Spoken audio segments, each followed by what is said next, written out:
তুমি কি জানো এই দুনিয়ার সবচেয়ে মূল্যবান জিনিস সাফল্য তা কখনো সহজে আসে না। সাফল্যের পেছনেও থাকে একটি মাত্র শব্দ, পরিশ্রম। ইসলাম শেখায় আল্লাহ তাআলা মানুষের জন্য ঠিক ততটাই নির্ধারণ করেছেন যতটুকু সে অর্জনের জন্য চেষ্টা করে। আল্লাহ বলেন, মানুষের জন্য শুধুমাত্র সেটুকুই রয়েছে যা সে অর্জনের জন্য চেষ্টা করে। অর্থাৎ সাফল্যের চাবিকাঠি কারো হাতে নয়, তা তোমার নিজের হাতেই। একবার ভাবো তো, আমাদের প্রিয় নবী মুহাম্মদ সাল্লাল্লাহু আলাইহি ওয়াসাল্লাম তিনি কি জীবনে কষ্ট পাননি? তিনি তো ছিলেন একজন নবী, আল্লাহর প্রিয়তম বান্দা। তবুও তিনি দিনরাত পরিশ্রম করেছেন। ছোটবেলায় তিনি ছিলেন রাখাল, তারপর একজন সৎ ব্যবসায়ী। তিনি প্রথম শেখালেন সততা, মেহনত আর ধৈর্য, এই তিনেই লুকিয়ে আছে সফলতার রহস্য। একজন রাখাল যখন নিজের বেড়াগুলো পাহারা দেয়, রোদে বৃষ্টিতে ঠান্ডায়, তখন সে বুঝতে পারে সাফল্য মানে কষ্টকে ভালোবাসা। একজন ছাত্র যখন রাত জেগে পড়ে, একজন মা যখন ঘর সামলায়, একজন মেহনতি শ্রমিক যখন গাম জড়ায়, তখন তারা সবাই আল্লাহর প্রিয় বান্দা হয়ে যায়। কারণ পরিশ্রম ও ইবাদত যদি তা হয় হালাল পথে।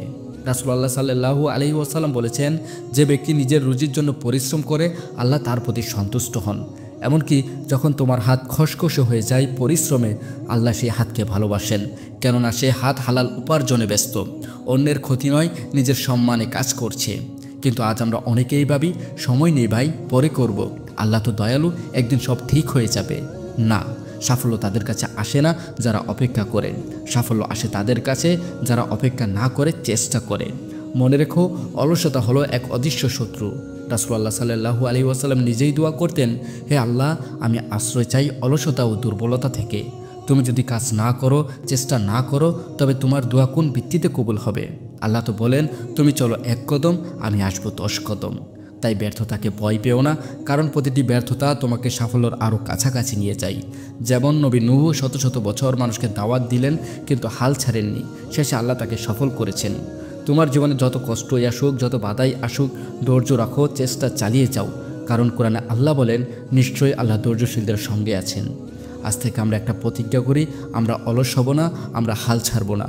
আমাদের হাতের গাম, আমাদের দোয়া, আমাদের চেষ্টা হবে আমাদের ঈমানের প্রমাণ।